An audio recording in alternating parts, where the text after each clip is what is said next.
Bon, t'es-tu prêt à mourir? Hey, arrête, là, les couteaux, les scies mécaniques, les fusils, ça me fait même pas peur, tu vois. Non, non, pas un spinner, non, non, pitié, non, non.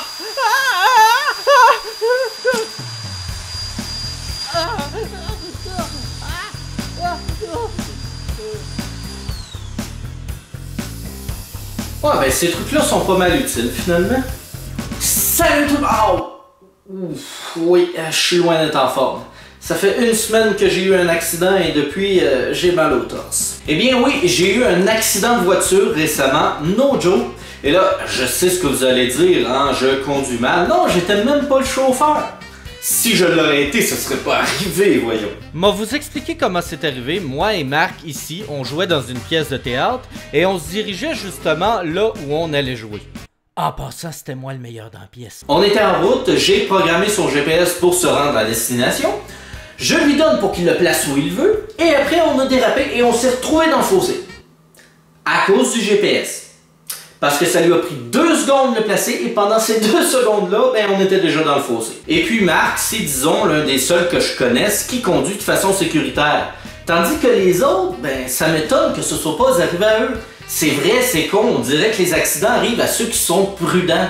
Allez chier, c'est quoi votre secret? Bonjour, je m'appelle Mathieu. Je suis imprudent sur la route. Je roule très vite. Je texte au volant. Mon secret pour ne pas avoir d'accident?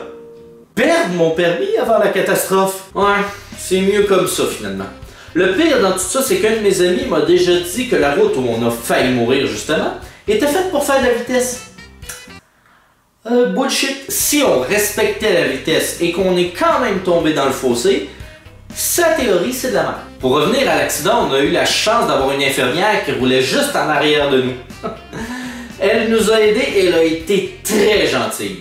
C'est pour ça que plus tard, je l'ai tuée sans qu'elle souffre. Nah, je suis pas un monstre. Ensuite, les ambulanciers sont arrivés, ils nous ont examinés et ils nous ont conseillé de se diriger à l'hôpital pour examen. Évidemment, comme on est de grands morons, on n'a pas suivi leurs conseils et on a été jouer la pièce de théâtre quand même.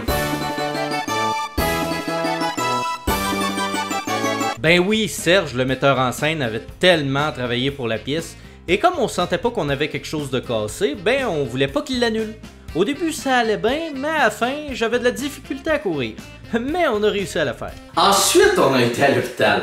Et j'ai super bien aimé la réaction du médecin quand je lui ai tout raconté. Pourquoi n'êtes-vous pas venu me voir tout de suite? Ben, parce que j'avais quelque chose d'important à faire. Plus important que votre vie, monsieur? Traduction sous-titrée. Pourquoi n'êtes-vous pas venu me voir tout de suite? Ben, parce que j'avais quelque chose d'important à faire. Plus important que votre vie, monsieur? Alors, ce même médecin m'avait dit que j'avais rien de grave, mais j'ai dû aller voir 3 jours plus tard mon médecin de famille parce que je me plaignais des douleurs à mon travail. Finalement, congé maladie. Ensuite, il a fallu que j'aille passer une radiographie pour voir si j'avais pas quelque chose de fracturé. Ça a vraiment été un moment désagréable. Au début, la radiographie se passait debout, jusque-là, tout va bien. Ensuite, il a fallu que je sois couché sur un lit pour le reste des photos. Et à cause de l'accident, me coucher me donne une douleur. Alors, c'est pas du genre couche-toi sur le dos, ben relax. Non, c'est des cris de sadique. J'étais couché dans la position la plus inconfortable.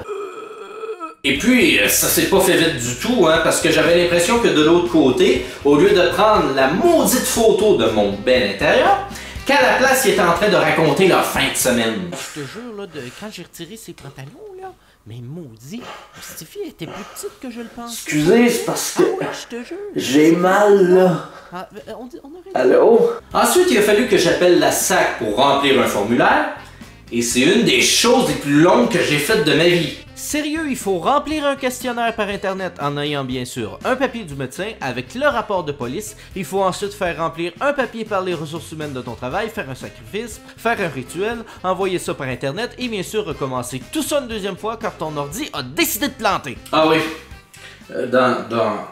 J'oubliais, dans l'accident, on a eu une perte, oui. J'ai perdu mes lunettes.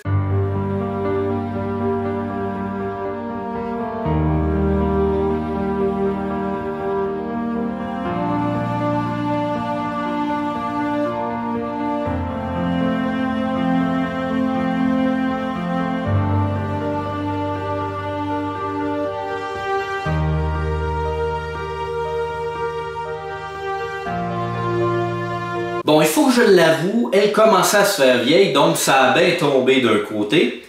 C'est le cas de le dire, car il fallait que je les change. Donc, voici.